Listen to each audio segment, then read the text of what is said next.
Hello my friends, welcome to comics my life channel. और आज हम शुरू करने जा रहे हैं सुपर कमांडो ध्रुव की कॉमिक्स महामानव की गवाही, जो मैंने मारा ध्रुव के कॉमिक्स के बाद का अगला पार्ट है। अगर आपने मैंने मारा ध्रुव की कॉमिक्स नहीं पढ़ी है तो हमारे चैनल में ध्रुव की कॉमिक्स प्लेलिस्ट में जाके पढ़ सकते हैं। तो और हमारे चैनल पर फर्स्ट टाइम आए हैं तो चैनल को सब्सक्राइब करो ऐसी औसम कॉमिक्स के लिए। तो चलिए शुरू करते हैं। महामानव की गवाही, ये देख सकते हैं इस तरह से कवर फर्स्ट। सुपर कमांडो ध्रुव, मैंने मारा ध्रुव को और हत्यारा कौन का अतिरिक्त अंक। पूर्वासार, सुपर कमांडो ध्रुव मारा गया, किसने मारा कैसे मारा कोई नहीं जानता, मगर दावा हर कोई कर रहा है मैंने मारा ध्रुव को। कारण था एक रहस्यमय पात्र कंकाल तंत्र जो जानना चाहता था कि वास्तव में सदी के सबसे बड़े महानायक का हत्यारा कौन है। और तब बैठी क्राइम कोर्ट ताकि दूध का दूध और पानी का पानी किया जा सके और खुद को ध्रुव का हत्यारा साबित कर देता। उसे मिलनी थी पूरी दुनिया पर राज करने लायक शक्ति। उसके बाद शुरू हुआ एक के बाद एक गवाहियों का सिलसिला। सबने सुनाई अपनी गवाही कि कैसे उन्होंने ध्रुव को मौत के घाट उतारा, और उनकी गवाहियों को कंकाल तंत्र के रोबोट बायोट्रॉन ने साबित कर दिया झूठा। अभी धनीराज बोनावामन और ब्लैक कैट की गवाहियाँ हुई थी, और क्राइम कोर्ट के में कदम रखा उस जल्दरे ने जिस दुनिया महामानव के नाम से जानती थी, और उसके आने का मकसद था ध्रुव को मारने का श्रेय लेने वाले झूठों को ऊपर का रास्ता दिखाना। क्योंकि महामानव के अनुसार ध्रुव को उसने मारा था और कोई उसे मारने का श्रेय ले ये हरगिज मंजूर नहीं था। लेकिन उससे पहले कि ये क्राइम कोर्ट में बैठे सभी महाखलनायकों को ख़त्म कर देता, कंकाल तंत्र ने उसे अपनी गवाही देने का अनुरोध किया। महामानव के लिए क्राइम कोर्ट जैसी चीज़ मान्य नहीं रखती थी, इसलिए उसने उस वेबनार में गवाही मानने से इनकार कर दिया और बताया कि आखिर उसने ध्रुव को कैसे मारा। पूर्वोत्तर घटनाक्रम सुपर कमांडो ध्रुव की महागाथा मैंने मारा ध्रुव से लिया गया है। चूंकि महामानव ने अपनी कहानी को आधिकारिक रूप से गवाही के रूप में दर्ज करने से इनकार कर दिया था, इसलिए उसके विवरण को पूर्व प्रकाशित विशेषांक में शामिल नहीं किया गया था। गवाही में होने के बावजूद भी ये कहानी ध्रुव की अनुपम शौर्य गाथा का ज्वलंत उदाहरण थी, और इससे ज़्यादा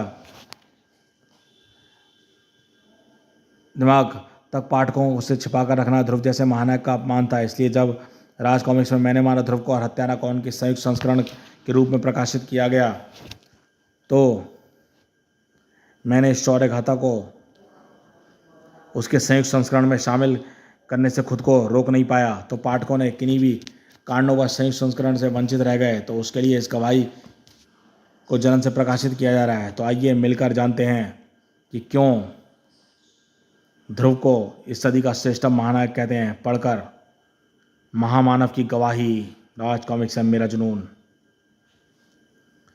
नोट, इस घटनाक्रम से पहले की गवाहियों के बारे में जानने के लिए पढ़ें मैंने मारा ध्रुव को, और घटनाक्रम के बाद की गवाहियों के बारे में जानने के लिए पढ़ें हत्यारा कौन।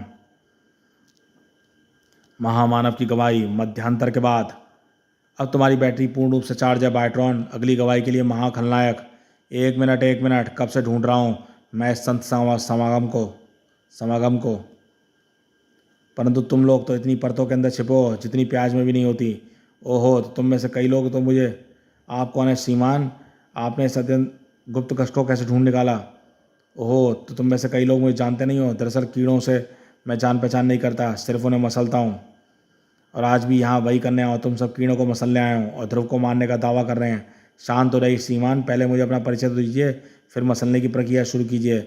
महामानव हूँ मैं, मानव के विकास की अंतिम सीमा। मानव मस्तिष्क इस स्तर से ऊपर जा ही नहीं सकता, और फिर भी उस लड़के ने मुझे मात दी जिसकी मौत को श्रेय का लड्डू खाने तुम सब यहाँ बैठे हो, जबकि सच तो यह है कि मैंने उसकी जान मैंने ली है। महाशक्तिशाली महामानव ने। यह महानमूना आखिर है कौन। श्रीमान, महामानव का जिक्र यूएन की क्लासिफाइड फाइल्स में है, परंतु उनका कोई चित्र नहीं है। अगर आप हमें मसलने से पहले अपनी गवाही देने की कृपा करें तो हमें अत्यधिक प्रसन्नता होगी। श्रीमान महामानव, गवाही ऐसी अदालत को भी, जब मैं ऐसी अदालत को नहीं मानता तो गवाही कैसी मूर्ख। चलिए श्रीमान, हम उसे गवाही नहीं एक कहानी समझकर सुन लेते हैं। आपके वृत्तांत को हम गवाहियों में शामिल नहीं करेंगे। मरने वालों की आखिरी इच्छा मैं ज़रूर पूरी करता हूँ, तो सुनो। अपने लाखों वर्षों के जीवन में मुझे एक ही इंसान ने मात दी है, सुपर कमांडो ध्रुव ने।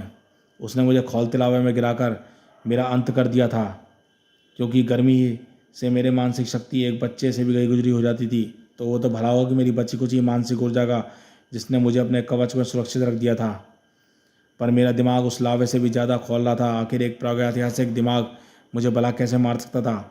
मैं उस अपनी चुटकी में पकड़कर उसे मसलने के लिए बेताब हो रहा था, पर बेतहाशा ऊष्मा ने मुझे बंदी बना रखा था। तभी न जाने मुझे ऊर्जा ने मुझसे संपर्क किया। किसी मानसधारी की शक्ति का सिर्फ अंश मात्र थी वह ऊर्जा, और अपनी मानसिक ऊर्जा से उसने मुझे इतनी शक्ति दी कि एक जलगत ज्वालामुखी को फोड़कर बाहर आ सकूं। और सतह पर भारतीय शिप नजर आई, जिसमें सर्कस के कुछ कलाकारों और जानवरों को भारत ले जाया जा रहा था। उन्होंने मुझे बौने जोकरों जैसा अजूबा समझकर अपने साथ ले लिया, और वहीं पर मुझे ध्रुव के बारे में काफ़ी कुछ जानने को मिला। दुनिया भर के सर्कस के लोगों के बीच भगवान की तरह पूजा जाता था वह। मुझे तो ठीक से सोचने के लिए भी ठंडा माहौल चाहिए था, पर वह जगह जल्दी ही मुझे मिल गई। वह स्कूलिंग क्यूबिकल में, जिसमें उत्तरी ध्रुव से लाई पेंगुइन्स को रखा गया था, उसने मेरे दिमाग को थोड़ा थोड़ा काम करना शुरू कर दिया था। मैं जानता था कि मेरी मानसिक शक्तियों को अपने पुराने स्तर पर आने में थोड़ा समय लगेगा, और उस दौरान कुछ भी हो सकता था। मैं फ़िलहाल सिर्फ जानवरों जैसी मानसिक स्तर वाले दिमागों को ही कंट्रोल कर सकता था, और उनकी मदद से ही सबसे पहले मुझे उसे निपटाना था, जो मेरी इसी और कमज़ोर हालत में भी खतरा बन सकता था। इस मैच में तुम्हारे शामिल होने से हिंदुस्तान के इस खेल को बहुत बढ़ावा मिलेगा ध्रुव। हम तुम्हारा जितना शुक्रिया अदा करें वह कम है। हालांकि मुझे तुमसे एक शिकायत है, वह क्या कि तुम इस खेल में शामिल नहीं हो रहे हो, वरना यह गेम अभूतपूर्व बन जाता। ई बचो बचो, यह क्या अजूबा है। अब क्या आसमान से हाथी बरसेंगे। यह कवच, यह सामान नहीं लग रहा है। इस हाथी को किसी खास मकसद से भेजा गया है। इसे मैंने भेजा है। कौन है जिसने मेरे दिमाग पढ़ लिया। महामानव, तुम ज्वालामुखी के लावे कैसे आज़ाद हो गए, यह तो मैं खुद भी नहीं जानता। पर यह जान ले कि कोई भी कैद मुझे तुझे मौत देने से नहीं रोक सकती। लगता है तुम अपना होमवर्क करके नहीं आए हो महामानव, वरना तुम जानते कि यह बेजुबान ध्रुव के दुश्मन कभी नहीं हो सकते। आह, ध्रुव की चीख मेरे कानों में संगीत सी बजरी उठी, और अभी उसे ऐसी चीखें और सुननी थी मुझे। गोलियां मेरे गोलियों गोलियां मेरे वश में आ चुके हाथी के मानसिक कवच को पार नहीं कर सकती थी। ध्रुव को मरना ही था, पर मुझे हराने वाला भी इतनी जल्दी भला कैसे मर सकता था। ओ, एक बात तो मैं बताना भूल ही गया। ऐसे ही तुम्हारे दो और बेजुबान दोस्त, तुम्हारी बहन श्वेता और बाप राजन मेहरा के पीछे लगे हैं। एक 2,000 पाउंड का शेर है, और दूसरा 7,000 पाउंड का गैंडा। ध्रुव का दिमाग चिंता में उलझ गया। मैंने बचाव के उपाय सोच पाना उसके लिए मुश्किल था। श्वेता, तू कहाँ है? तू किसी खतरे में तो नहीं है? उस हाथी को मैंने और खूंखार बनाने में लगा दिया, और मुसीबत में तो पापा का सरकारी बंगला है। करीम जैसी पर्सनैलिटी वाला कोई प्राणी इस पर कब्जा करने की कोशिश कर रहा है, और पापा मम्मी बाहर गए हुए हैं एयरफोर्स डे पर चीफ गेस्ट बनकर। तू बस वहाँ से निकल, एक गैंडा तेरा पीछा करेगा, उससे बचते रहना। और ध्यान से सुन। पता नहीं ध्रुव अपने बचकाने स्टार में क्या फुसफुसा रहा था कि मेरा ध्यान तो फिलहाल उस हाथी की और खूंखार बनाने में लगा था। आहा, इस पर तो कोई भी वार असर नहीं करेगा, मैं चाहे कितनी भी तरकीब लगा लूँ। आहा, इसे थोड़ा उलझाना होगा इसे थोड़ा, तड़ तड़ तड़ तड़ तड़ तड़ तड़, ताकि मुझे अपनी योजना पर काम करने का मौका मिल सके।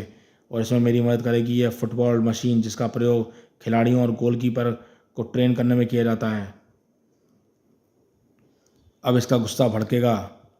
पिच च्या कोई और योजना बनाई थी उसने। अब मैं उसका दिमाग पढ़ पाने में असमर्थ था। अपना सारा ध्यान उन जानवरों को कंट्रोल करने में जो लगाना पड़ रहा था, शायद बचने की आखिरी कोशिश कर रहा था।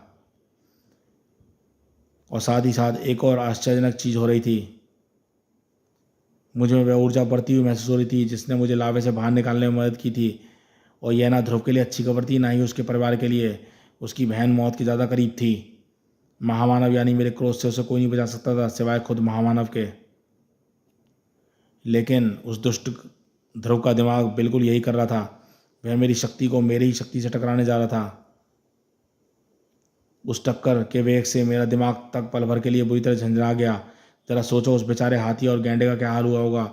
तुरंत दोनों बेहोश हो गए थे, और इस मामूली सफलता से उस लड़के का दिमाग 7वें आसमान पर पहुंचा दिया था। अच्छा वार किया तूने, पर अपने माँ बाप को मेरे शेर से कैसे बचाएगा। बचना तो अब तुम्हें है महामानव, और अपने उस शेर को तुरंत रोक लो, वरना मैं तुम्हें तुम्हारा यह उड़न किला तोड़कर तुम्हारे दिमाग की गर्मी निकाल दूंगा। हा हा हा। इस कूलिंग एंकलाइजर तक तो न्यूक्लियर मिसाइल तक भी नहीं पहुंच सकती। बच्चे, गीदड़ झपकी मत दे। मैं तो सिर्फ तुम्हें सावधान कर रहा था। खैर, जैसी तुम्हारी मर्जी। स्वी कक।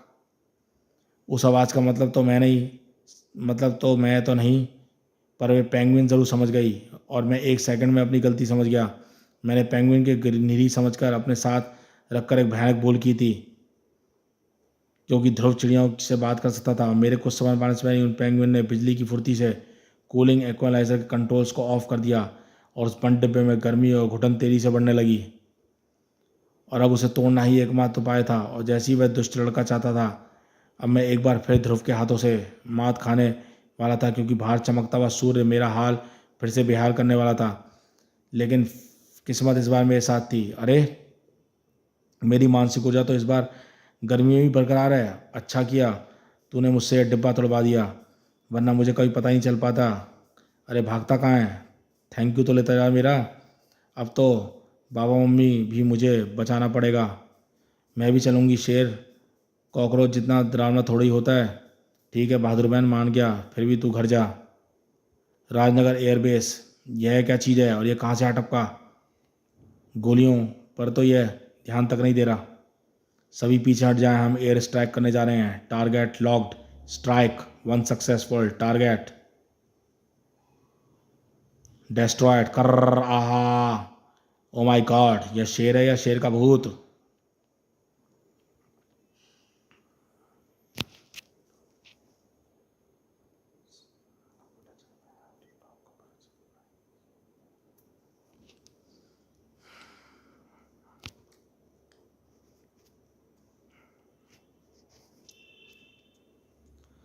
है तो ये शेर ही पापा, लेकिन भूत से कम नहीं है। आप सब लोग पीछे हट जाइए। मैं इससे बात करके शांत करने की कोशिश करता हूँ। गुर्र गुर्र। आहा।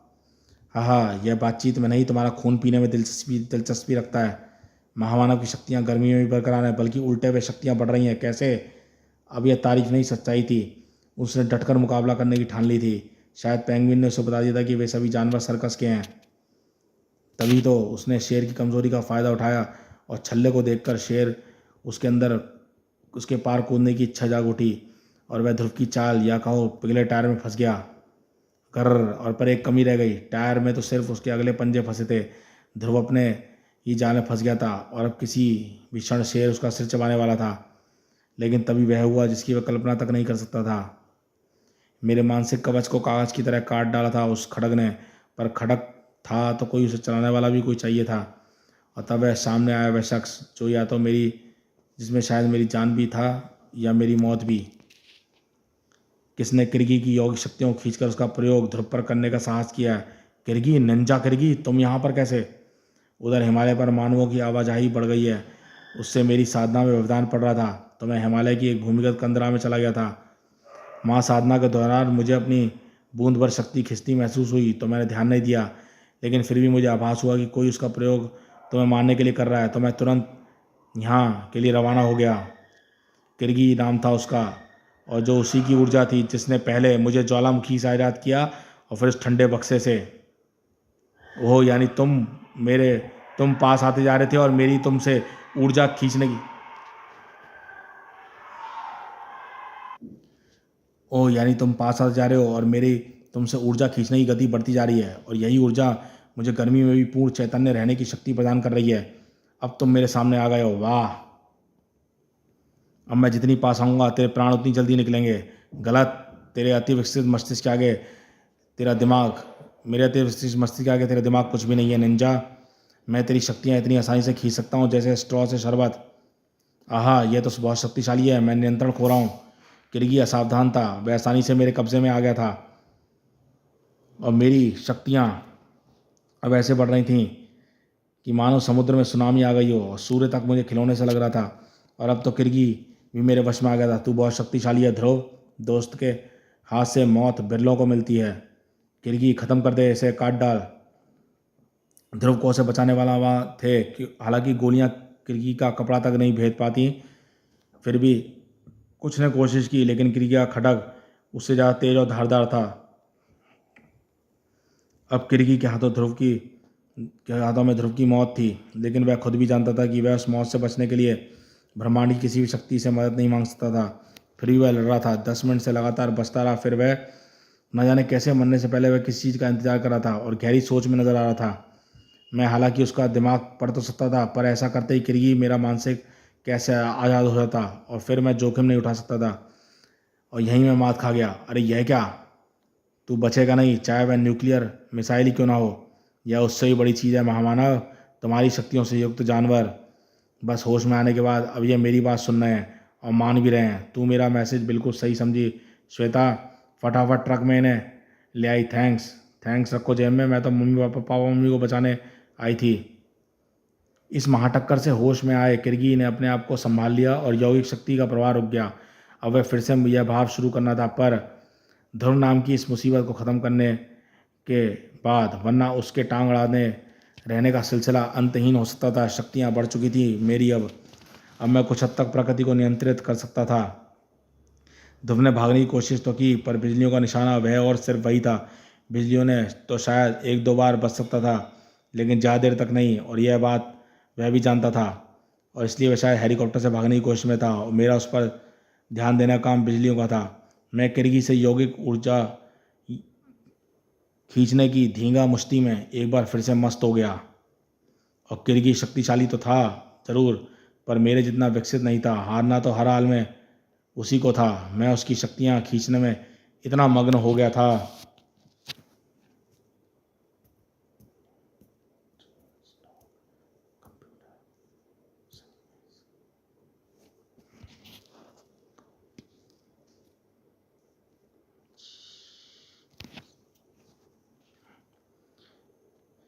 कि मैंने एकदम से अपनी बगल में आ चुके उस हेलीकॉप्टर पर ध्यान ही नहीं दिया।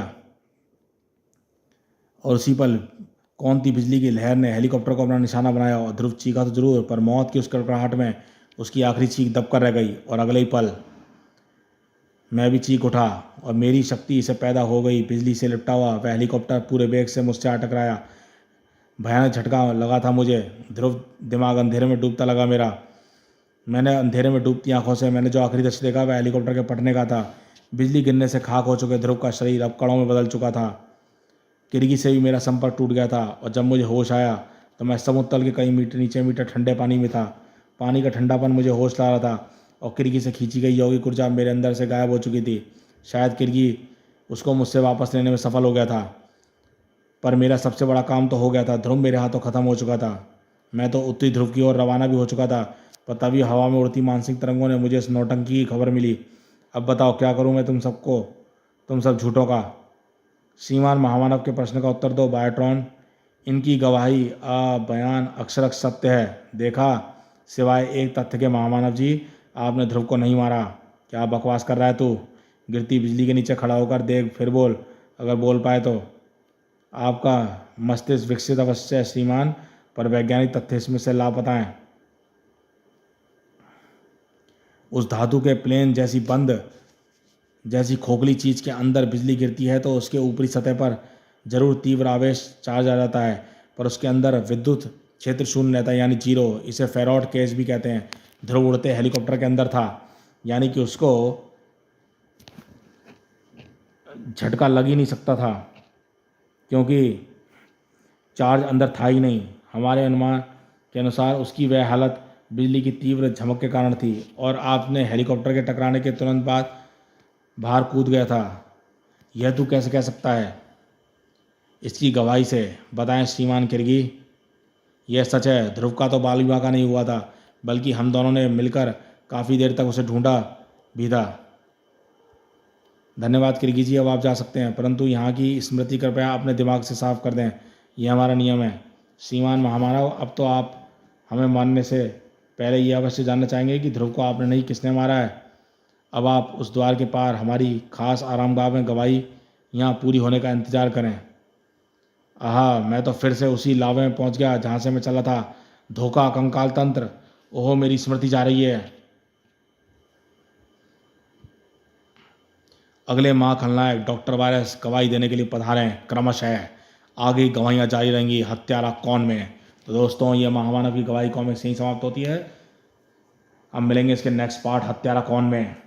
तो आपको कॉमिक्स कैसी लगी हमें बताइएगा। चैनल पर फर्स्ट टाइम आए हैं तो चैनल को सब्सक्राइब कीजिए ऐसी ऑसम कॉमिक्स के लिए। तो देखते रहिए कॉमिक्स माय लाइफ चैनल।